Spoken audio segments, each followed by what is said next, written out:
I just unmuted my mic. Sorry about that. That was my fault. I was yelling to my husband in the background before, so I had to turn my mic off. So now my mic's on. So let's try this again. Welcome to the show. Thank you for being here. If you are watching on YouTube, leave your comments. I'll put them up on the screen as quickly as I can. If you're watching on Getter, I'm gonna have to read the comments. So hopefully someday there'll be a way to get those over to StreamYard, and so I can put your comments up as well. Let's see. Yes, no sound. Yep, got it. Thanks, guys. James is supposedly going to be joining us. I don't know when, but he's supposed to be here somewhere along the line, so hopefully he will. So what I wanted to do, because there's a lot to cover, is first of all ask you to please like the podcast. If you have not subscribed to the channel, please do on YouTube. I appreciate that.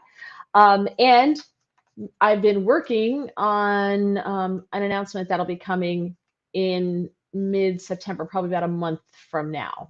Well, we may save it till October, big launch in October.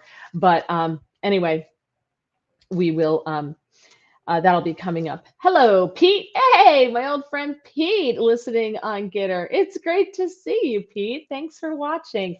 So I just have a couple of stories that I'd like to share with you that just like odds and ends stories that nobody's really talking about, but I thought were really interesting and you might want to know.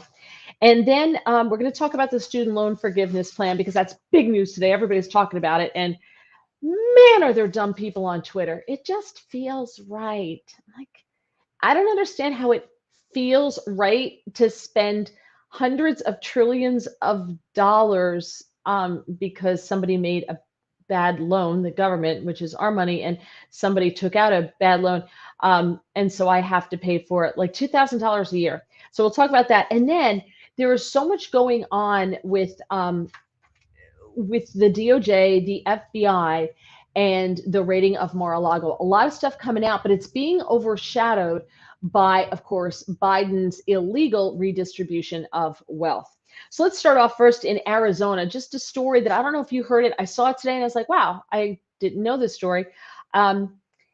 Arizona Governor Doug Ducey announced yesterday that 3,820 feet of the border wall near Yuma had been lined with double-stacked shipping containers.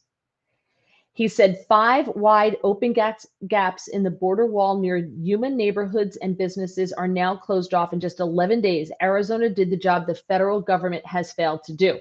I would like to correct him. The federal government didn't want to do it. So there is that. The federal government had zero intention of doing that, closing the border. He said in just 11 days they did that. We showed them just how quickly and efficiently the border can be made more secure if you want to. The Yuma sector had almost 260,000 migrant encounters from October of 2021 to July of this year, up almost 250% from last year. So fiscal year to fiscal year, it's going to be probably more than that.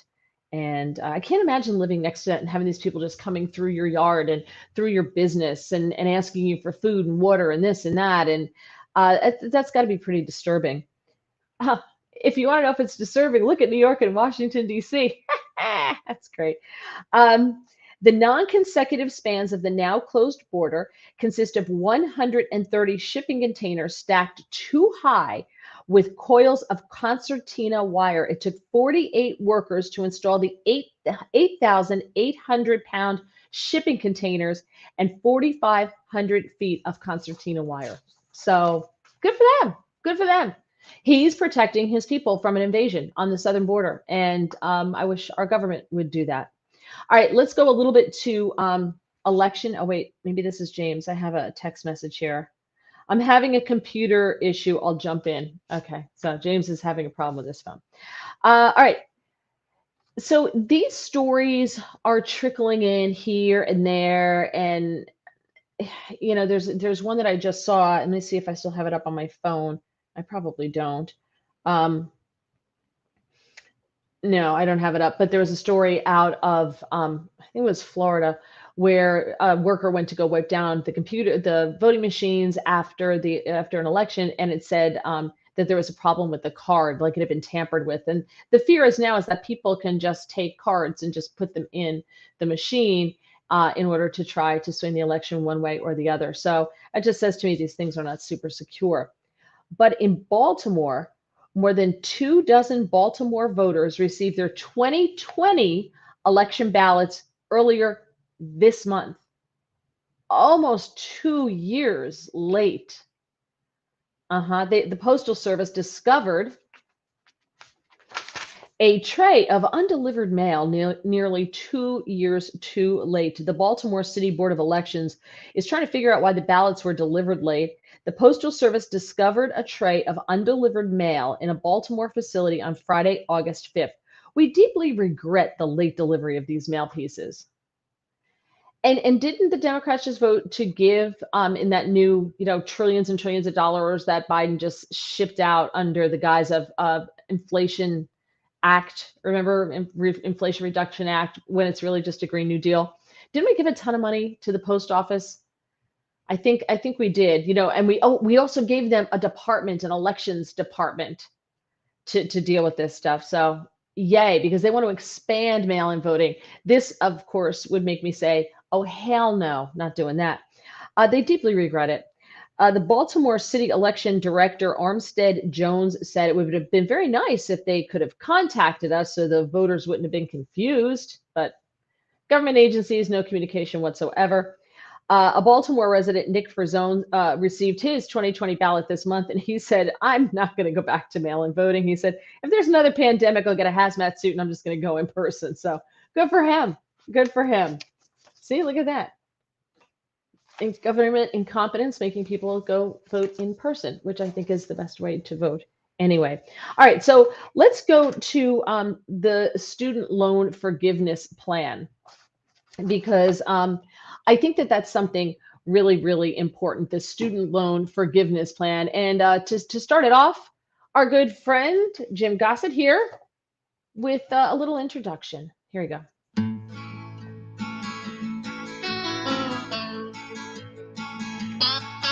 When you go to school, it should be a rule. The debt is yours alone. But now Sleepy Joe, he wants to go and cover all the student loans. He waited to do it, and then he said screw it, and threw the left a major bone.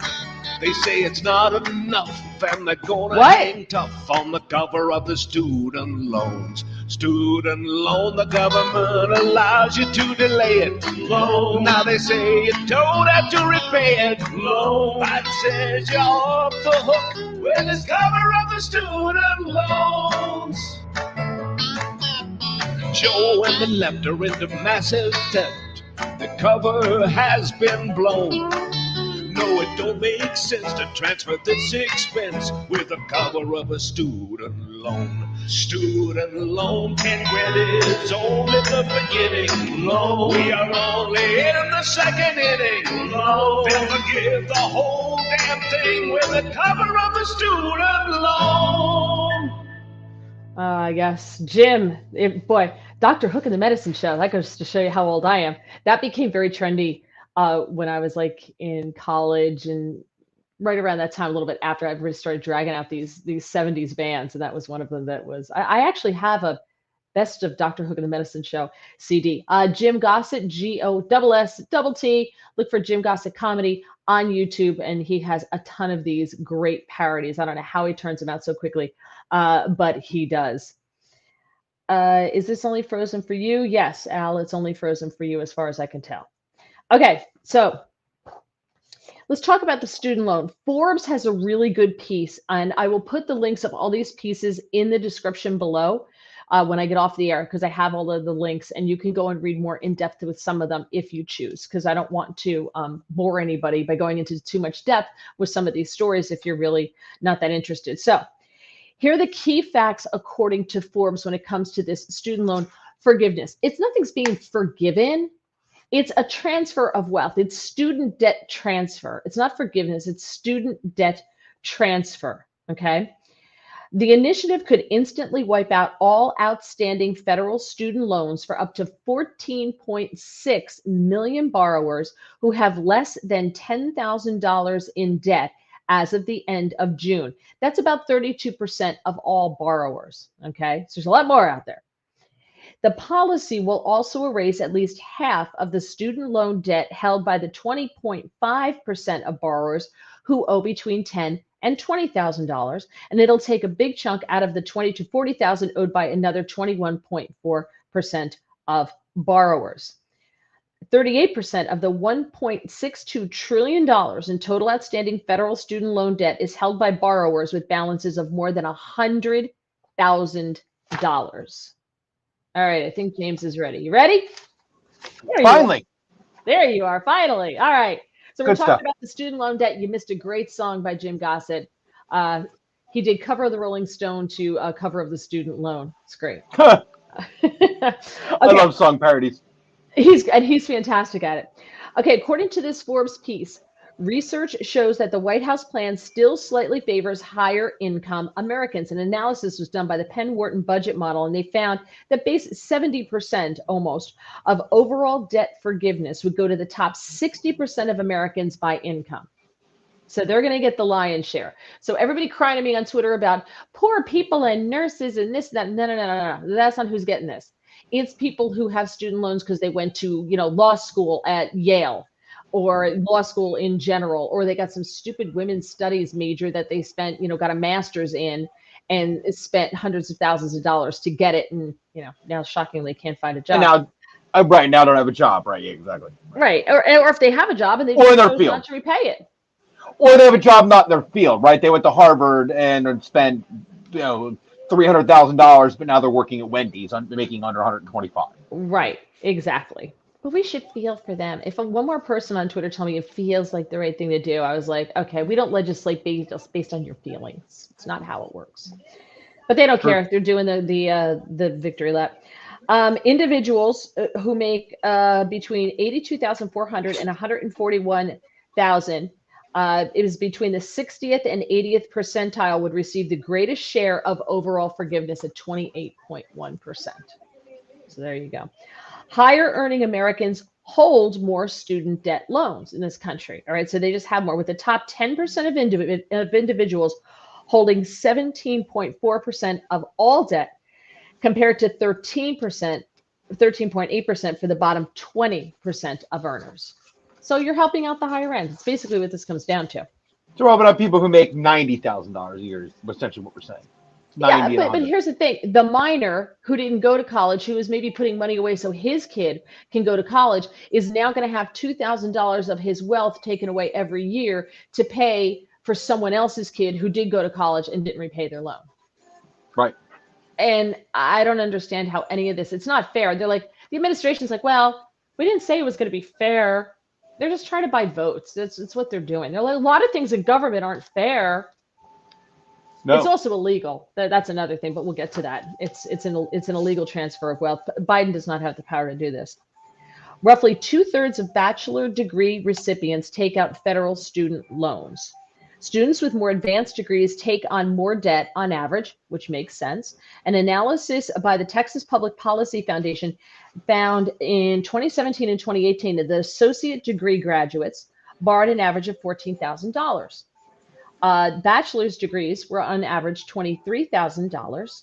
Master's degrees, $40,000. Doctoral degree recipients, like, Dr. Joe Biden, $73,000. And $144,000 for borrowers for professional degrees in fields like law and medicine. But if they are currently, doctors or lawyers currently making less than the under the cap, you're going to pay, some truck driver is going to pay to bail out some law student who then is going to go on to make hundreds and thousands of dollars a year. It's ridiculous. They're just buying votes. That's what this is. The proportion of borrowers who receive Pell Grants are eligible for $20,000 in relief, and that's over 60% of borrowers. So there you go. Good time. Yep. Tell me about the legalities. Okay. Legislation, Al says, legislation does not equate due process needed to take from us. There's that. The other thing is, well, I'll tell you about it. Okay. The national debt, by the way, currently sits at $30.7 trillion. Super glad I don't have a kid. That's right. $30.7 trillion. My God. Can you imagine if you ran your household the way the government runs the government and our money? Oh my God. Chuck Schumer said that Biden can abolish student debt with the flick of a pen. But as president-elect, Biden gave a list of executive orders he wanted to pursue. And he said that student debt handout was not one of them that he could do. He said that's different than my saying, I'm going to get in trouble for saying this. For example, it's arguable that the president may have the executive power to forgive up to $50,000 in student debt. I think that's pretty questionable. I'm unsure of that. I'd be unlikely to do that. And they're like, well, he didn't lie. He's only doing 10,000. In February of 2021, Biden was asked about a handout that would be up to $50,000. He said, I'm prepared to write off a $10,000 debt, but not 50 because I don't think I have the authority to do it by signing the pen. So he seems to know. Yeah, he seems to know. And Nancy Pelosi, this is making the rounds everywhere, in July of 2021 said, people think that the president of the United States has the power. Wait, she said, people think that the president of the United States has the power for debt forgiveness. He does not. He can postpone, he can delay, but he does not have that power. That has to be an act of Congress. But yesterday she was out there praising it. Congress holds the purse strings. The president can't just transfer responsibility of a contract from one individual to another. He can't do it. Yeah, it's not executive power, yeah. So where are the Republicans? Where are the Republicans? Where are the Republicans? I'm betting they think that fighting this issue will hurt them in the midterms. And they'll scream about it after the midterms. Well, they should be screaming about it now, because once that money goes out, you ain't getting it back. It's done. And the Democrats know that, and the Democrats are buying votes with this right now. They know people know the Republicans are against it. The people who are for this, my hunch, we're going to vote Democrat to begin with, right? So there aren't a whole lot of Republicans who are for this. I doubt if you're really a Republican or really a conservative, you weren't for this. You weren't voting Democrat anyway. The Democrats are hoping to get the younger base that's going to get this loan forgiveness, trying to get them excited to go out and vote. But I think we're seeing what most politicians are made of, right? Because as you said, where are the Republicans? Right. Where are they? Stop banging your pen. Oh, yes, that's fun. But that's funny you can hear that. But obviously they're worried about their gigs, right? I mean, to them, the midterms must mean everything, and they're like, well, let's not push this issue now because this could be poison. We look like we're not supporting young people. We look like we're. I'm just imagine what party bosses are saying, right? You know, oh well, we look bad at tackling this issue now. Yeah, doing this under the HERO Act feels much like stolen valor to me. Yeah, that was to forgive loans and for vets and things like that. So it's ridiculous. Your doctor's not making you a hero. Yeah, Facebook doing what Facebook does. They report, according to the GOP, the House Judiciary Republicans, the House GOP tweeted the contents of the act, this legislation. Well, it's not even legislation. This decree from Joe Biden, and apparently Facebook blocked it. Facebook took it down. Wow. I know. And I got more on Facebook coming up. Let me see here. You mean Meta? No, I'm just kidding. Yeah, Meta, exactly. It's never going to catch on. No. Well, I think people are, the company name being Meta, I think will catch on. But, Well, you're going to be in the metaverse, Right. Oh boy. Now, since we had so much to talk about, so I kind of slammed through the first couple of things because I didn't know if you were coming in or when you were coming in or whatever. So notice I'm on my phone again and not on a computer. Well, welcome to my job. Oh, well, there's not a radio station in the world, because no radio station has any kind of tech department anymore. They used to have computer departments, and then they got rid of them. So all this crap gets on the computers, and people get viruses and all this other stuff, and nobody cleans them out, and they always crash, and they're always a disaster. So Green ring of death. Yep. So it's nothing new. When I was working in DC, my computer would crash several times during a show. And I had 3 computer screens, but only 1 computer, right? But 3 screens. And it would crash. And I was told to just bring a laptop. It's like, Just use yours. That's your answer. You supply your own equipment, everything will be fine. Yeah, we'll be fine. You supply your own. So I'm Yeah. not surprised that your computer's not working at all. All right. I want to ask a question. I want to know, because I have a study here and I'm going to go into a bunch of stories about the DOJ and the FBI, because these stories and Mar-a-Lago, they're really not getting a lot of play in the news because everybody's amped up over this $10,000 of loan transfer, debt transfer from the poor people to the rich, you know, from the non-borrower to from the irresponsible to the responsible, like everything else. So that's why I wanted to spend more time on that than on the student loan issue, and we could still make it out of here in an hour, hopefully. So a new poll was done by the Trafalgar Group and Convention of States Action. And they did a survey and they found that nearly 48% of independent respondents said that the DOJ and the FBI are too political, corrupt, and not to be trusted. Less than 44% disagreed of independents. That's a problem for Democrats, right? Yeah. Am I wrong? That's a problem for Democrats. It seems so.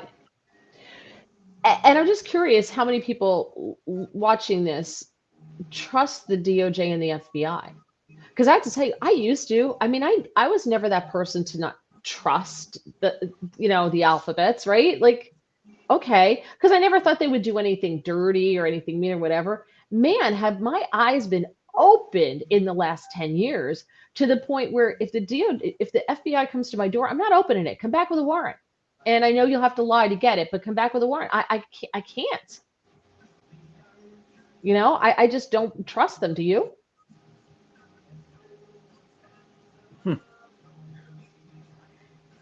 Are you reading what he said? Comment. Yeah, I was reading the comment. Most Republicans and doing what's right. So you don't trust the FBI, the DOJ, right? You know, I have a pretty healthy mistrust of government as a whole. So I don't know that I was ever super trustful of any of these sort of groups, right? They all have had their, how many stories have we read, you know, through the past? I mean, through time. I mean, just through time, right? I mean, there's been questions. This isn't new. I don't think it's the first time we've ever heard of something weird happening with a group like the FBI or the CIA or any of these kind of groups, right? They've been hung out to dry before for stuff they've done, so I'm not shocked. Yeah, no, I'm not. But I think it's a big problem if we've lost. See, and this is the funny thing is the left has wanted to tear down our institutions. That's part of dismantling America and building it up into a socialist paradise, is to tear down these institutions, right? And to destroy people's faith in the in churches, in the DOJ, in the FBI, in the CIA, in schools, all this stuff, right? It's so that they can tear it all down and get people to tear it down unwittingly with them, right? And then build it back up. But they need people to trust the FBI and the DOJ when it comes to Donald Trump. And if people don't, their little games don't work anymore for them. And that's a problem for them. And I don't think that they saw that coming. I don't think that they really processed that. Or, did you see what I'm saying? No, I do. Yeah. Wrong. Yeah. Like, I think we did bring this up last week. You know, the raid probably could have been done with 5 agents knocking on a door and showing a warrant. Or they could have just... Like, they didn't have to raid, right? I mean, it didn't have to be a raid. They could have just served the warrant with a few... I mean, there was no expectation that Trump was going to make a final stand at this building, right? That you need all these armed people to protect them. The Secret Service were there, too. Did they expect the Secret Service were going to turn on the FBI and start taking pot shots at the FBI? And Trump wasn't even there, and they knew it. Well, right. So, and I'm not saying I agree with what he took back, but I certainly think the giant group of people they brought was clearly a show of force, right? I mean, it was clearly to make a show of, hey, look what we're doing, look what's happening. Right. You know, they could have done that quiet and queenly and still gotten the same result. Right. Well, so let me go into more of this. Yeah. Let's see. So that was independents. Republicans are the most distrusting of federal law enforcement agencies. And I think they're probably more trusting of their local law enforcement than they are of the feds. And the Democrats are more trusting of the feds than they are of the local, because the Democrats are about big government, right? And an all-powerful government, big government, and not small government. So it kind of makes sense that the numbers are flipped. 68% of Republicans identified the FBI and the DOJ as corrupt, compared to 25% who said they are to be respected for their pursuit of justice and law and order. And I don't think all of them are corrupt, obviously. We know that there are 14 whistleblowers who came forward in the FBI to Jim Jordan and Chuck Grassley, et cetera, and are cooperating and blowing the whistle on the FBI and about the things that are happening inside the ranks, with Hunter Biden's laptop, all that stuff.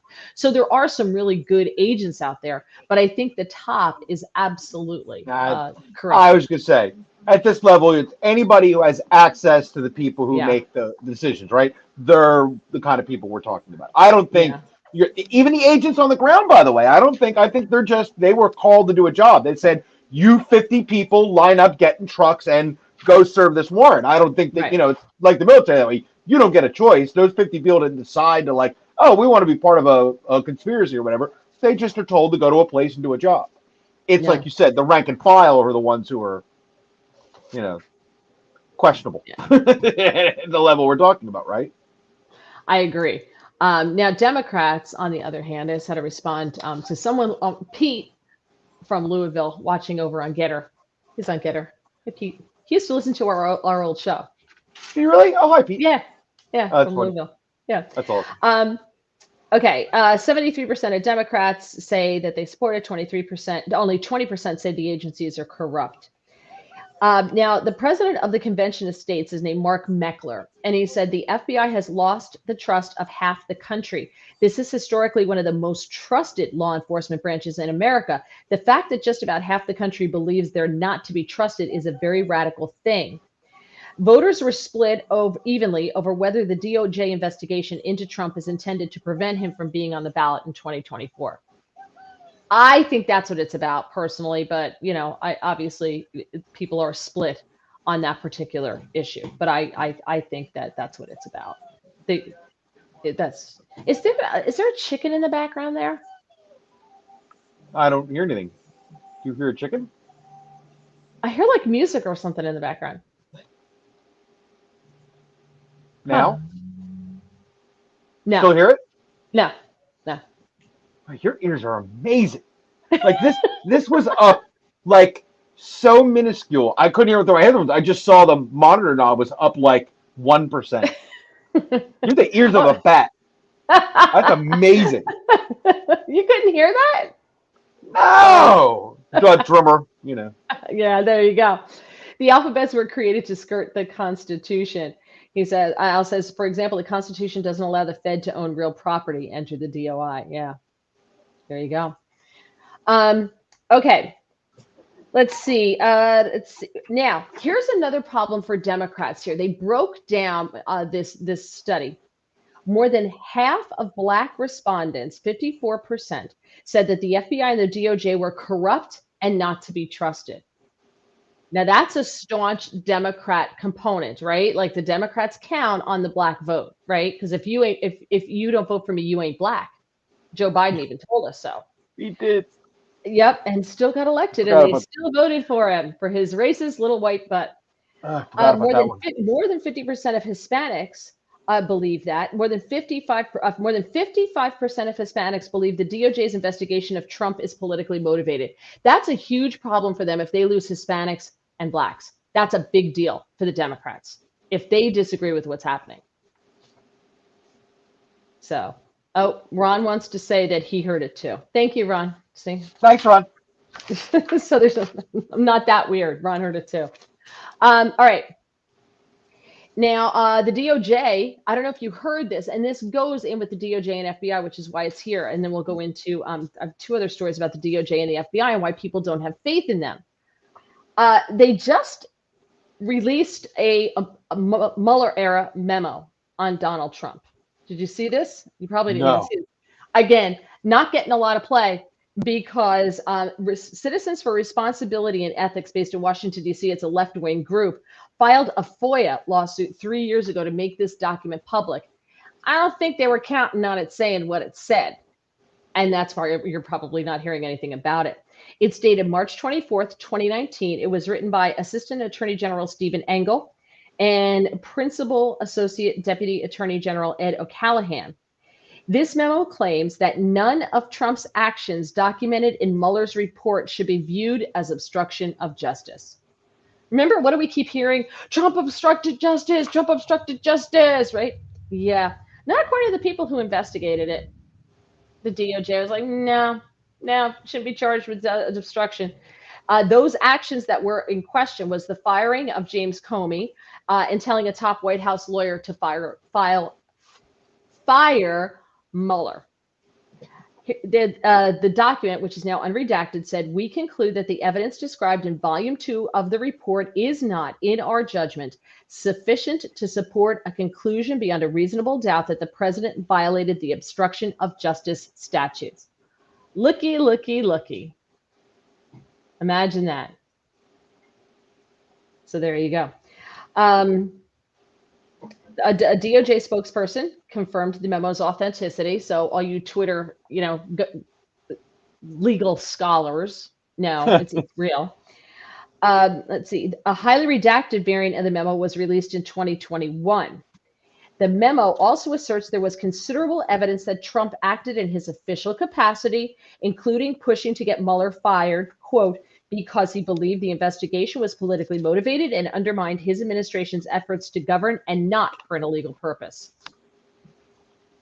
Remember, everything Trump's doing is illegal. He's a dictator. So he was not, and now that is out there. But of course, nobody pays attention to the redaction, right? The accusations are loud and out there, and there are people who will always believe that Trump obstructed justice.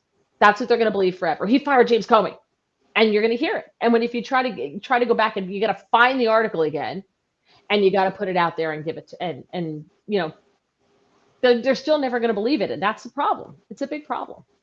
Yeah. All right. Here's another reason people don't trust the FBI, and you probably didn't hear this either. Former FBI agent Robert Cesario was charged with corrupt destruction of records in an official proceeding in connection to the trial of former Arkansas State Senator John Woods, who's a Republican.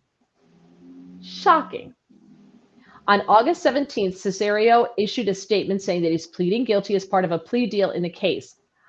I erased the contents of the computer hard, knowing that the court has ordered that the computer be submitted for a forensic examination. I did so with the intention of making the contents of the computer's hard unavailable for forensic examination. At the time, I knew that the contents of the hard drive were relevant to an official proceeding, that is, cause number, blah, blah, blah, United States versus Woods. His statement also noted that he, quote, corruptly performed and had performed the erasures with intent to impair the integrity and availability of the computer hard drive and its contents for use in that official proceeding. Sounds familiar. Who was it who did that? Oh, Hillary. Oh, yeah. So he probably learned from her because she wasn't punished, so he figured he wouldn't be either. He said, I am guilty of the violation alleged. Court documents show he may face as many as 20 years in prison and a fine of up to $250,000 and 3 years of supervised release, and his sentencing will come at a later date.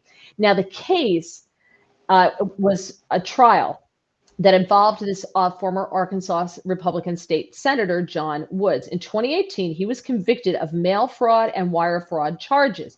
He was accused of taking kickbacks in return for steering grants to a college in Arkansas. He was ordered in 2018 to turn this agent was ordered in 2018 to turn the laptop over to computer experts at the FBI state headquarters in Little Rock after a discrepancy was brought to light at a November pre-trial hearing. Before that, this agent had the laptop professionally erased because it contained personal medical records. That's what he says. Then he personally erased the hard drive again before turning it in. So it was double bleached, wiped with a cloth. I should not have done that, he testified in court in 2018. I should not have done that. I love that understatement. I shouldn't have done that. Yes. So now Woods is saying, well, I never should have been convicted. You gotta overturn my conviction now. So it's a big mess. So because he got up on the stand and he testified under oath, and they said no, you lied, and so now it's a big problem. So that's why nobody trusts the FBI and the DOJ. Now, Hunter Biden. There's another reason not to trust. You may have heard this, so I'm going to go over it quickly. You may have heard this. But according to Senator Ron Johnson, he sent a letter to Michael Horowitz, the DOJ Inspector General. And in this letter, he said, whistleblowers have recently contacted my office to share serious concerns about the FBI's handling of the Hunter Biden laptop. Apparently, local FBI leadership told Bureau employees that, quote, you will not look at that Hunter Biden laptop, and that the FBI is, quote, not going to change the outcome of the election again. But that's a troublesome statement. But by not looking at the laptop, they did change the outcome of the election. Because if that had been Trump, they would have put it out there. That's why I said it's a troublesome statement. Yeah. So you know, you have the FBI basically colluding to keep information quiet so that Joe Biden doesn't get hurt by it, to affect the outcome of an election. That's a big deal. No, not affect the outcome of the election. Oh, that's right, not affect. No, I'm sorry. We look at it, we'll be adding to what's going on, and we don't want to add any drama to what's happening here now, so we'll just stay back here and let the things figured out, and then we'll pursue it. Yeah, okay. Yeah, the whistleblower claims, according to Ron Johnson, that the claims allege that the FBI did not begin to examine the contents of Hunter Biden's laptop until after the 2020 presidential election, a year after they obtained the laptop in 2019. Mm-hmm. See, that's the difference between wanting things in an election, right? Wanting your candidate to win or not liking a candidate or whatever. Clearly, I've made it pretty clear I'm not a Trump guy, right? But I don't want Trump to lose because people are cheating. That's not democracy. Right? That's not how it works. You don't always get to have the candidate you want win, and you can't have outside forces helping them. Right. That's horrific. And it doesn't, you shouldn't matter whether it's Trump or Biden or the last election or any election. You shouldn't be okay with the idea of corruption making your candidate win, whether you like the candidate or you don't. It's not okay because it's the other guy, right? That doesn't make it any better. Well, then aren't you worried? Worried that the next guy in from the other team is going to have access to the same kinds of people, find friends in those groups, and then do the same kind of corruption? If that kind of corruption is easy, I'm just saying that in your mind, you should think like that, though. You should think like, hey, if it can be done, then it means it can be done, and it shouldn't be able to be done at all. Right, but here's the thing. You and I both know, and so does everybody on the left knows, that'll never happen because these agencies are in the tank for the Democrats. So they know they don't fear retribution. They don't fear Republicans doing the same thing. They just don't fear that because they know it's not going to happen. I can't prove that through time, but I don't in any way like the concept that in government you can make friends in agencies that will help you. Right. That seems troublesome. Yeah. And we found out last month that the FBI wrongly labeled verified evidence on Hunter Biden as disinformation.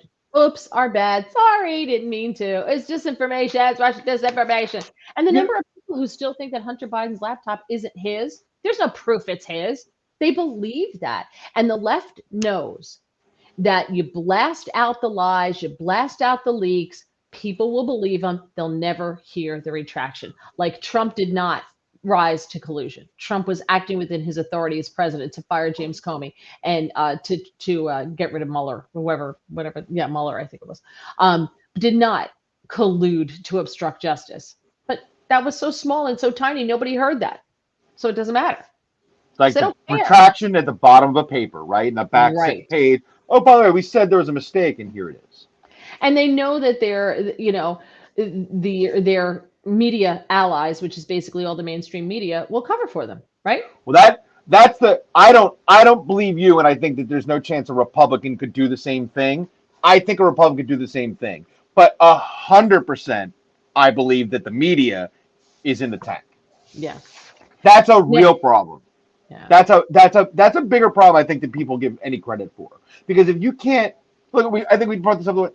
What did they do? We talked about it last week. What they did to Rogan when he just tried to talk about medicines or treatments that, by the way, they're all using now. Think of how the media made an actual, just concerted effort. And by the way, that was tied to the Biden administration, right? Because he was unhappy with that, and Fauci was unhappy with people talking about things they didn't like, right? Like questioning the 6-foot distance, taking whatever medicine. I can't think of the medicine. You see what I mean? But like, Right. the government, yeah. right? Thank you. The government and the media, clearly in some level together, there made a concerted effort to stop just a journalist, just a guy who runs a podcast, a major podcast, but not.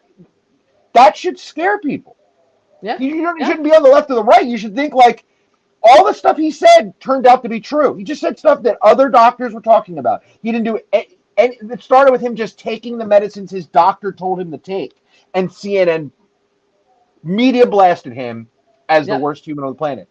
And that's just talking about medicines. Now we're talking about removing politicians that you don't like. Yeah. That's bad. You bring up Joe Rogan and tweeted out an interview of Mark Zuckerberg with Joe Rogan is just out on Twitter before we started this. Mark Zuckerberg tells Joe Rogan that Facebook algorithmically censored the Hunter Biden laptop story for 7 days based on a request from the FBI to restrict election misinformation. So the FBI colluded with Zuckerberg, and maybe whether he did it willingly or unwillingly. Or didn't know the truth, right? Either way, but sure. That's why you shouldn't be censoring stuff that you think is disinformation. That's why this is where you get into trouble. He shouldn't have been censoring anything. Mm-hmm. Let people figure it out for themselves. And if they're dumb enough, to believe, some stupid stuff, that's on you. Let people be stupid. You can't censor stupid. QAnon people are crazy, but that doesn't mean I want them to every time they want to come out with one of their crazy conspiracy theories that I think Facebook should be shutting them down. They're just crazy people. I read it, I go, these people are nuts. And then I go on my life. If you're dumb enough to believe that, well then great. It's America. You're allowed to be stupid. There's not a law against being stupid, and there's not a law against deciding what you want to believe and not believe. But the bottom line is that Zuckerberg colluded with the FBI to affect the outcome of an election. Yeah, look at that. That's the bottom line. Yeah, that's not good. No. And again, it can't be about but it was that guy. But it can't be that. It can't be that. Right. But here's the interesting thing: why is Zuckerberg being so loud about this? Yes, we are a republic, but we have democratically held elections. Thank you, Al. But I think because now, first of all, I think he doesn't want to be on the wrong side of it. Let's just start there. Maybe it feels it's time to not be on the wrong side. Nothing's going to happen to him.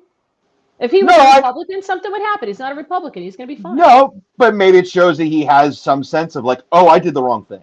We did the wrong thing. Oops, sorry, our bad, and now the country's going down the toilet. Well, yeah, but I mean, in the end, admitting it is admitting it, right? I mean, I don't think he can change it. He can't go back and take those 7 days away. At least he's coming out. And by the way, I don't know. I'm not a Mark Zuckerberg fan. I don't have a Mark Zuckerberg thing. Right. I'm saying it. At least he's on a platform, a very big platform. For a complete and 100% liberal. Rogan was a Bernie Sanders supporter. He is a massive liberal. Almost always voted Democrat in his life, right? Major liberal. Still is. 100% has been talking about practically since the Russia stuff started, how that was a hoax. Yeah. Because hopefully you have some people left in the world that still can critical think and can still hey, I don't like this person or I don't agree with this person, but I don't like cheating because it's sort of like censoring, right? You can decide I want to remove this and I don't want people to hear this. And what are you going to do when they decide the thing that you don't like is the worst thing? I used to remember back in the 80s when that was at the PMRC, was that the Democrat's wife, Al Gore's wife, Tipper Gore, was trying to do all that censoring. Yeah. Right. Remember that? Yes. But the argument used to be, but what are you going to do if they come for the Bible?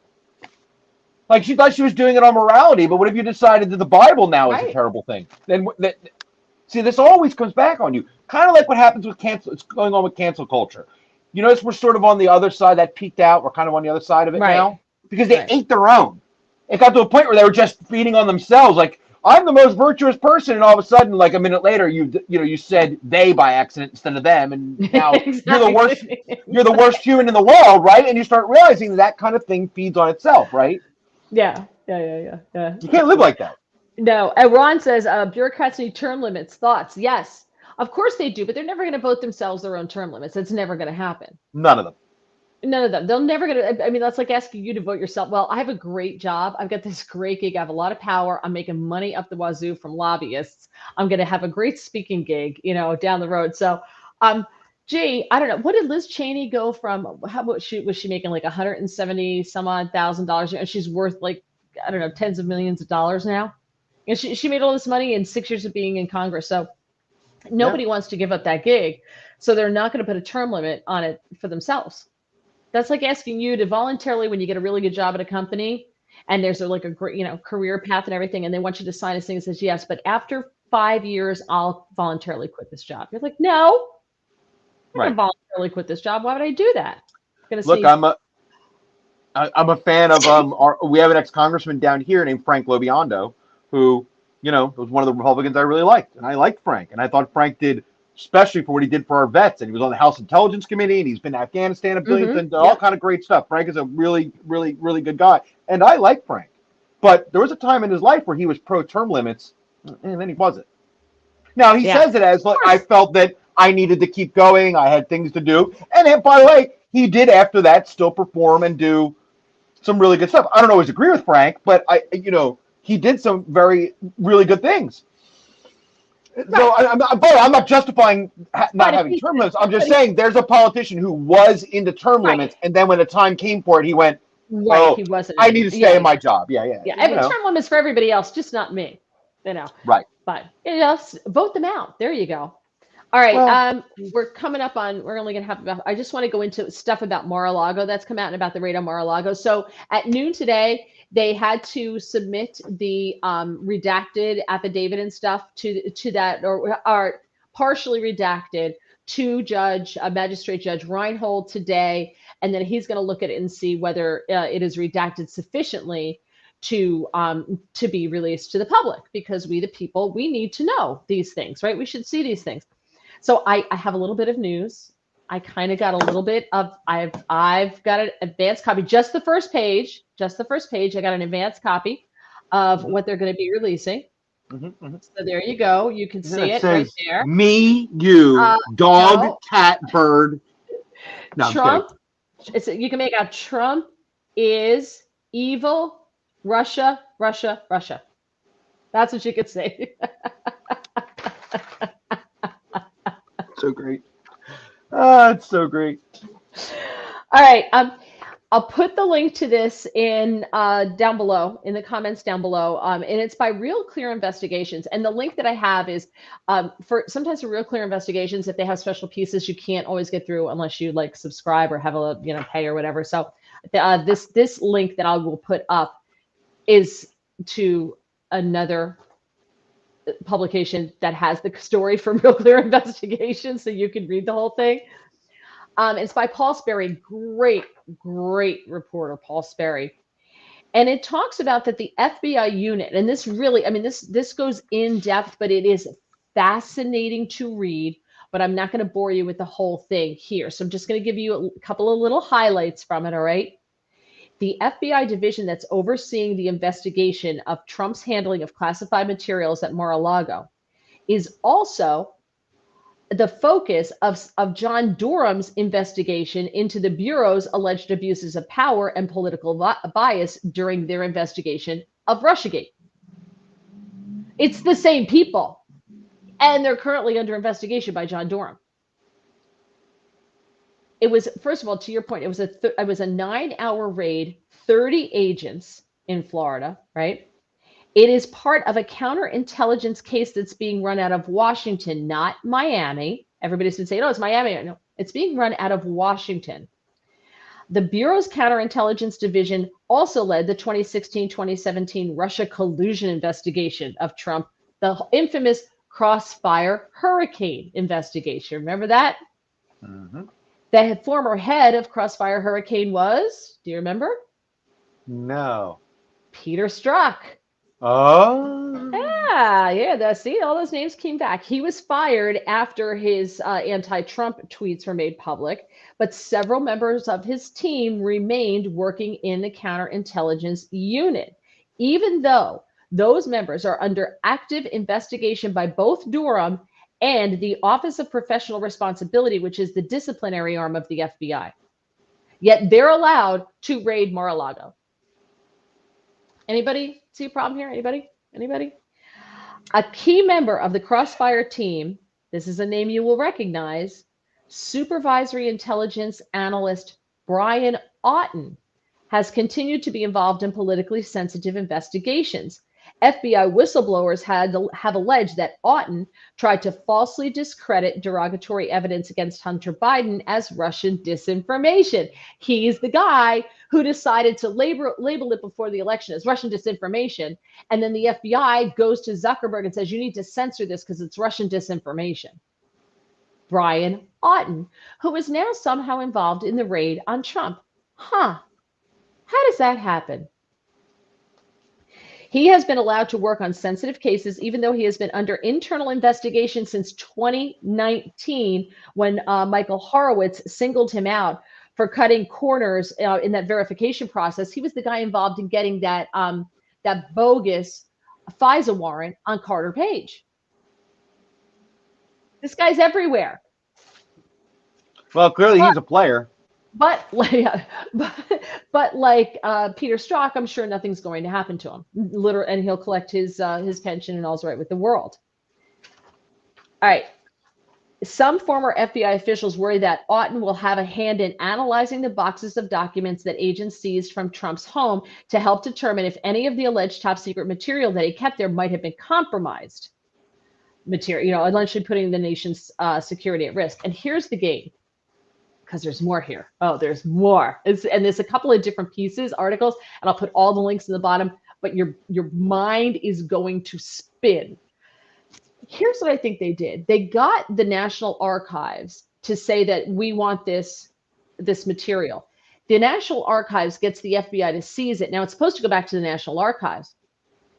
The FBI is going to go through this with a fine-tooth comb looking for a crime to hang on Trump.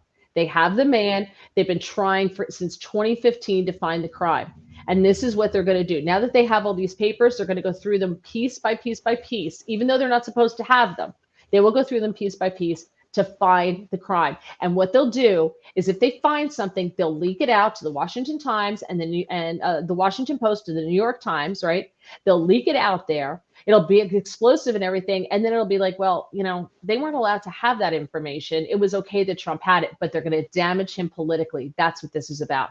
They don't care if they get dinged for it because they know nothing is going to happen to them. No one will pay the price for doing this. Now sources told Real Clear Investigations that Jay Bratt, who's a top counterintelligence official in the National Security Division, also happens to be a Democratic National Committee donor, has been the one coordinating the Mar-A-Lago investigation with a man named Alan Kohler, who heads the FBI's counterintelligence division. Kohler replaced Bill Priestep after Priestep stepped down from the Bureau because of his role in Russiagate. All right. Sources say Kohler was close to Stefan Halper. Remember Stefan Halper? He was the one who tried to set up George Papadopoulos. Remember? He tried to set him up and get him in and try to get him to suborn perjury against Trump. Remember? I do. Yep. So he's close to Stefan Halper. These people should not be involved in this at all, period, end of story. But they all are. This is why Trump doesn't stand a chance, because they're still working overtime because they don't care. Yep. Show me the man. I'll show you the crime. That is exactly what is happening here. Okay. Kohler also worked with a man named Steven Sama a lead case agent in the Crossfire hurricane probe that Horowitz said was primarily responsible for some of the worst misconduct in the FISA warrant abuse scandal. Soma is a counterintelligence investigator in the New York's FBI field office, where he has been assigned to the China desk, but he didn't lose his job. And this goes on, and it's amazing, the connections. Like, you could do a whiteboard and just do all the connections. We started doing that when I was in DC. We had a whiteboard, and we were like trying to make all the lines. You're right. Right. Okay. Now, Trump filed suit on Monday, right? Yep. Trump filed suit on Monday, saying that they violated his Fourth Amendment rights. Now, in the filing, this is what they say. They say that the agents were greeted by Trump lawyers when they arrived on June 3rd to retrieve documents, because Trump his allegations, I've been cooperating all along. Why did this didn't need to happen? What's going on here? I've given them everything they've asked for. So if can't be sued in court, okay. I don't know what that means. Do you know what that means? Can't be sued in court. Used in court. Oh, it's supposed to be used in court. Yeah. Okay. So according to the filing, Trump lawyers greeted them when they arrived on June 3rd to retrieve documents. The agents were shown a basement storage room with boxes of documents and memorabilia from when Trump was president. The filing also claimed that after one FBI agent saw the storage room, they told Trump's team, "Thank you. You did not need to show us the storage room, but we appreciate it. Now it all makes sense." In the Mar-A-Lago storage room, there were, quote, boxes, many containing the clothing and personal items of President Trump and the First Lady. The complaint, the DOJ official Jay Bratt, who we talked about before, asked the Trump team to secure the storage room, and the former president directed his staff to place a second lock on the door, which we know they did. Right. Counsel for President Trump then closed the interaction and advised the government officials that they should contact him with any further needs on the matter. And before they left, President Trump's last words to Mr. Bratt and the FBI agents were, "Whatever you need, just let us know." Elsewhere in the complaint, Trump lawyers asserted that the more than 24 boxes of documents that were taken by the FBI in the August 8th raid were covered by executive privilege. The motion demanded that federal inspectors stop looking into the material that was taken at Mar-a-Lago until a special master can be provided to review the records. The president said he would have handed over the documents without FBI agents carrying out the raid on his home. And he also said the documents, he said, would have been given to the National Archives until they are required by the Donald J. Trump Presidential Library and Museum. But no, they raided him because they're looking for something. I think they're looking for something to get Trump. That's what they're doing. They're looking for something to link him to some kind of crime to keep him from running in 2024. That's what they're doing. The problem with this gamble, I think, and you could disagree with me, but I think the problem with this is if they don't find something, a lot of people in this country, not just Republicans, not just Trump supporters, think that what they did was really bad, really bad. And I think it gains Trump's sympathy. They've made him into a victim. So the real question will be, which is sort of where my middle ground mentality always comes in, is did he, well, there are three options here. Obviously, this is all 100% fake, right? And none of this is even classified or even as bad as they're saying it is, right? It's stuff that's what I think is happening. He took questionable judgment stuff that he probably shouldn't have taken, or doesn't understand a declassification procedure, whatever that is, however that, we talked about this last week, whatever's going on there, right? And he took some stuff that probably shouldn't be in his basement or shouldn't be there, but, isn't treason, right? Or the third option, which they're, like you said, they're looking for, he's a treasonous psycho who's trying to give away secrets, Right. But yet Bill Clinton had recordings that he didn't want to hand over in his sock drawer, and that was okay. Right. And you don't think Trump packed these boxes, do you? No. I thought the the GSA packs up the White House when people are leaving. The GSA does that. Trump didn't pack these boxes. I mean, I don't think somebody stuffed highly classified material in his boxes. What do you think? He snuck down there in the middle of the night? No. I'm sure he had some hand in what he wanted. Like I said, in my mind, this might just be questionable judgment and not, a crime. Well, and again, we don't know. We don't officially know, right? We don't. We're being told there's these super secret documents in there. Well, if there are. Well, that's what they're doing. That's the RUSSIAGATE. That's the Russia hoax handbook. You come out with this crazy stuff. You leak it to the Washington Post, the New York Times. They print it as if it's fact. It gets out there. People consume it like, oh my God, Trump had the nuclear codes. And then but wait a minute. Not. And then other people are like, well, then why did they wait 18 months just before an election to do this if he had the nuclear codes and were so worried about it? And then that story dies out because it was BS. And they'll just print BS as fact. That's what they'll do, and it works. I was on the fence this year with the midterms, but now that 10,000 of my student loan debt is forgiven, I'm voting blue. Oh, well, good for you, Mike, but you're going to be paying for that student loan debt forever for an additional $2,000 a year from now to all eternity in your taxes. So you're going to wind up paying a lot more than what you. So good for you, Mike. Right? You're going to pay forever. That tax is never going to go away. So good for you, Mike. You're younger. I'll be dead by the time the bill comes due. So enjoy paying my share because I'll be gone. So Feel free. You're going to be paying for your loan and everybody else is to come after you. So good for you. And way to be a useful pawn in a midterm election. Don't think for yourself. Do what they want. Sell your vote. There you go. Oh, here we go. I love this one. I love what they say. That's false, lady. Lady. Ha ha. No, it's not false. It's costing approximately $2,000 per household to pay this year after year after year for God knows how many years, because the White House hasn't told us how many years. So it's a guess, but it's about $2,000 a household. So yeah, you are going to be paying more. But again, I'll be dead by then. So knock yourself out, guy. Okay, dude. Here we go. Oh, we got a live one. I think for myself, lady dummy. I love when they start with the name calling, because when they start with the name calling, they don't have an argument. Wait, they have no facts. Wait, are you the lady and I'm the dummy? Oh, I don't know. I could be the dummy here. I don't know. You could be the dummy. I don't want to take all the attention for myself because clearly Mike likes us. Yeah. Hey, we love a little social discourse. It's fine, man. It's great. It is fun. But I always find that when people go for when people go for the name calling, right, and speaking down to you, it's because they feel that they're morally superior. And Mike is willing to sell his vote. So for someone who's willing to sell his vote, to tell me to think for myself, he's not thinking at all of the implications. He's not thinking at all of the financials. He's not thinking at all of what this means and all the people behind him who he's going to pay for.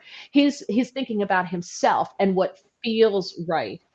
So to me, that just says that he's not that smart. And I try not to engage with people like that because it's usually a waste of time, because all they do is call names and mock and talk down, and they're useful idiots. These are the people Democrats did this for, because they said that, they'll vote Democrat, they'll vote for more of this stuff, and then they're going to turn around and screw you over. And the dilemma usually comes in. It's not that I don't think that schools and the government have been ripping off, poor 18-year-old kids who dumbly, without, signed on some dotted line for colleges that were way too expensive. So I have the sympathy there to feel that the system is broken, but I don't know that this is the solution to fix that problem, right? I mean, right. This wasn't it. I mean, I'm not questioning whether, kids are getting scammed at schools. If think of what happened, right? Think of how cheap college used to be, right? Mm-hmm.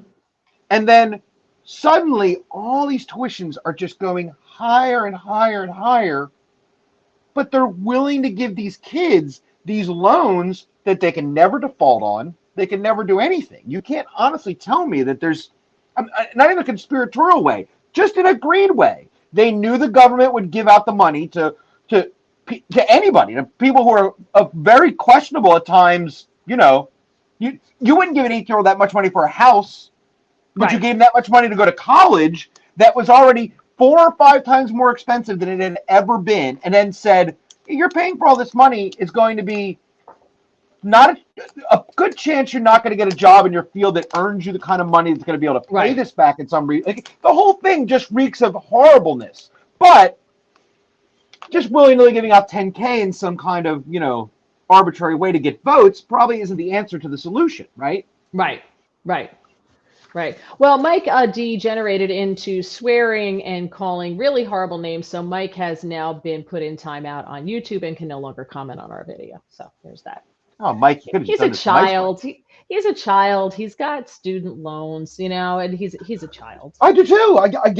I'm sympathetic to it. I understand completely why I people paid mine feel off for like, 10 years. Now I'm going to pay for Mike's, and I'm going to pay for somebody else's. But again, I'm not going to be paying for him for 40 years because I will be dead. So there you go. So that makes me happy. All right, let's go back. We've wasted enough time with the moron. So one other thing. Oh, I'm sorry, the nice descendant. What did you call him? What did I call him, a descendant? Well, I can't even speak English today, and I work in radio. I'm done. Go ahead. Just move on. Okay, all right. I had a word in there left. Former Pentagon Chief of Staff Kash Patel said in an interview that the documents that were stored at Mar-A-Lago and marked as classified were declassified when Trump left office in January of 21. He said federal officials will have a difficult time proving that those documents weren't classified. Patel said he didn't know exactly what was in the boxes that the FBI agents took from Trump's home, but he said it had to do with Russiagate. It had to do with Hillary email scandal. It had to do with a whole lot of stuff. And Trump said this is all declassified. Trump posted on Truth Social on August 18th that he had declassified a range of documents relating to Crossfire Hurricane, which we've been talking about. At the same time, Trump and Patel have said that the former president had a standing declassification order. A day before Trump left office on January 19th of 2021, he issued a memo declassifying Crossfire Hurricane materials, which had not been made public. We know that.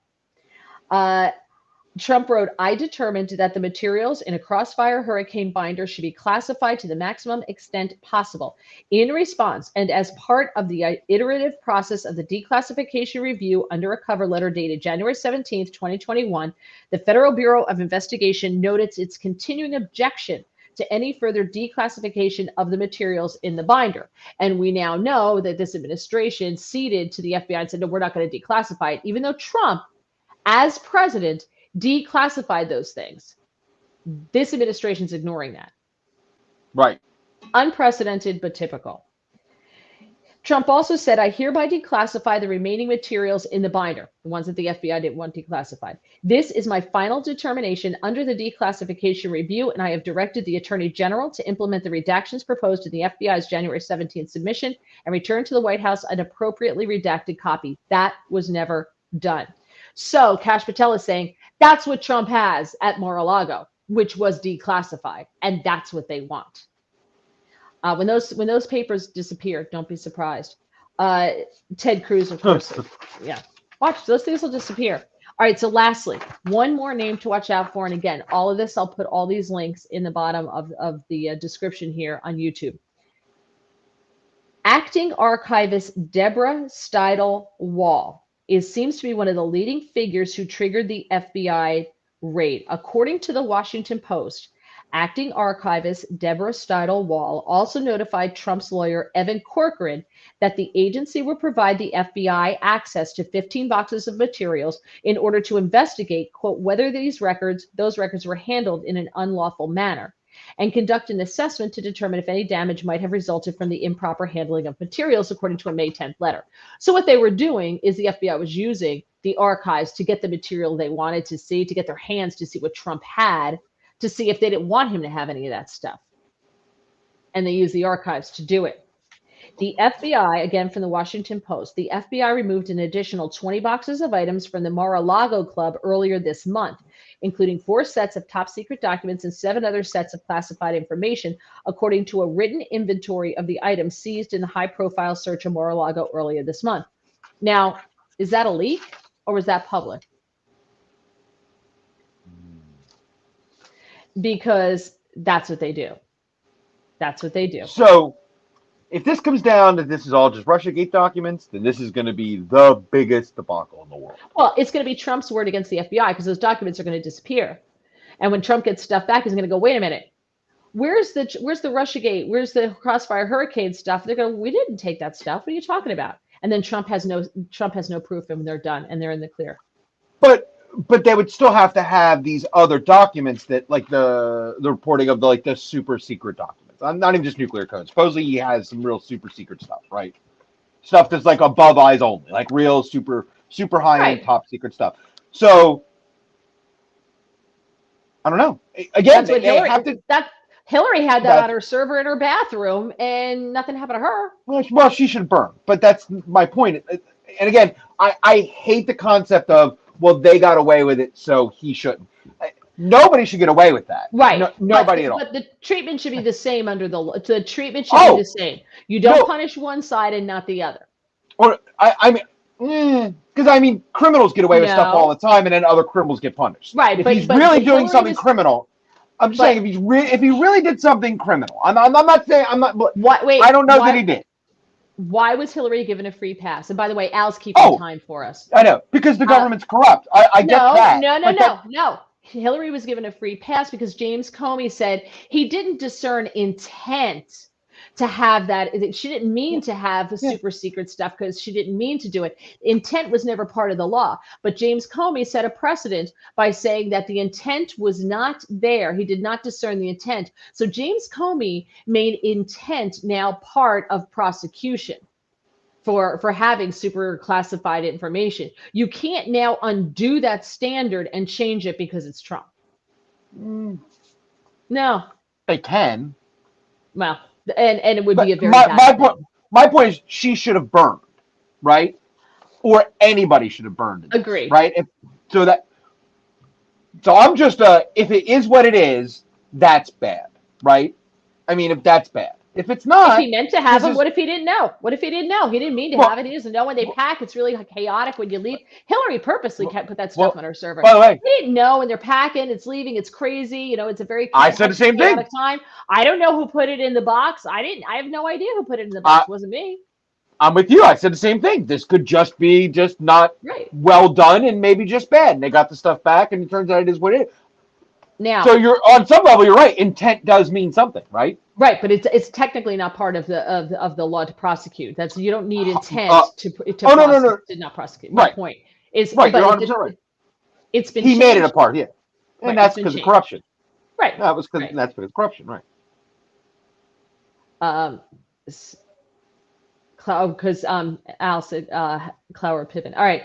Well, last thing here so we can get going. Trump's lawyers sent letters on April 29th and May 1st, according to Stidel-Wall's account, to delay the production of the materials to the FBI so that Trump could decide whether to assert executive privilege over the materials. So Trump gets to decide whether he wants to assert executive privilege over the materials. They totally ignored executive privilege and raided it. Fascinating. And this is according to Stidel-Wall ultimately rebuffed their request after consulting with the DOJ to basically deny Trump the right to assert executive privilege. The question, Stidel wrote, the question in this case is not a close one. The executive branch here is seeking access to records belonging to and in the custody of the federal government itself, not only in order to investigate whether those records were handled in an unlawful manner, but also, as the National Security Division explained, to conduct an assessment of the potential damage resulting from the apparent manner in which these materials were stored and transported and take any necessary remedial steps. Do they think Trump threw those things in the back of a U-Haul and drove it down to Mar-A-Lago? Is that what they think happened to those records? That's the implication. Yeah, pretty sure that he isn't the one who did that. So one more thing. Mike Davis, an ex-law clerk to Neil Gorsuch, said, the president can declassify anything he wants. The regulations regarding classification do not apply to the office of the presidency. And the fact that Trump took documents that are considered highly sensitive is, in effect, a declassifying act. What isn't marginalized is that Trump declassified troves of documents relating to Crossfire Hurricane. Then federal agents busted down the doors of Mar-a-Lago looking for more classified materials, including reported nuclear secrets, which everyone knew was an exaggeration. We know more about the people who lit the fuse for this heinous act of DOJ overreach. So there you go. I'm so fascinated how it's going to pan out. It's going to be interesting. It's definitely going to be interesting to see how it pans out. But I think I know how it pans out. I'm pretty sure I know where this goes.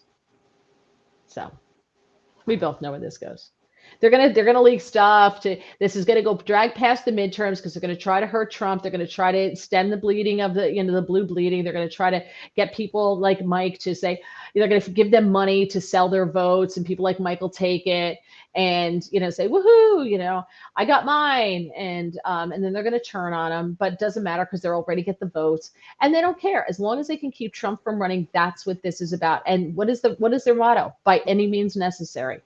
So that's what they do, by any means necessary, because they know nothing's going to happen. No one's going to go to jail for this. No one's going to lose their pension for this. Somebody may step down, something like that, but that's it. There will be no repercussions. So for them, they have nothing to lose. So why not do it? Why not? The only person who's going to get hurt is Trump, and that's the point. That's the point, is to hurt Trump as much as humanly possible. Sad, but true. I think. So, all right, we will be back. Do you have any parting words, James? No. Last time I tried this, the words didn't come out. So no, okay. No, I agree with you. No, I agree with you. That would be fascinating. Yeah, right. I'm curious to see where it's going to go. All right, we will be back next week. And just so you know, I've been working on something. I've been doing that earlier this week. But on October 4th, we'll be unveiling something new. I know. I just had to get all my vacations in. We were going to do it in September, but I'm going away a week in September. So an unexpected little trip. Going to Montana and Idaho. So yeah, excited. So we're going to push it back, and we're going to start October 4th, I believe is the date that we're going to unveil something new. We'll have some teasers coming up for you. James, have a great weekend. Everybody have a fantastic weekend. I will see Monday. I will not be on the Chris Salcedo show Monday. So sorry about that. I will not be on there. But next Tuesday, I will be in for Guy Benson on Fox News Radio. So if you go to radio.foxnews.com or go to iHeart and search for Fox News Radio, you can listen to the show there. He's on 3 to 6 p.m. Eastern time on Tuesday. So I'll see you then. All right, everybody. Thanks for joining us. Bye.